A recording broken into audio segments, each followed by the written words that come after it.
Alright guys, a quick one. Here, I'll detail how to add poll in Instagram post. So if at the end of this you found this often informative, please don't forget to like and then subscribe. Now the first one to do is go ahead and open the Instagram application and then select the Instagram post you want to add your poll to. Click on next. Now write your caption and hashtag. Before you click on the share button, locate and click on poll.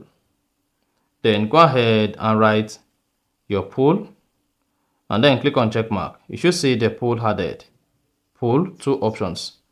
You can add more options. Click on check mark at top right to add the poll to the video or to the. Once you click on the share button, the poll will be visible on the post and all participants will be able to react to the poll. However, if you want to delete it, just come back to the poll page and click on delete.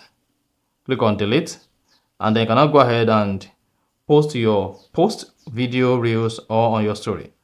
And then you are good. So that's exactly how to add poll in Instagram post. If you found this offer informative, please don't forget to like and then subscribe.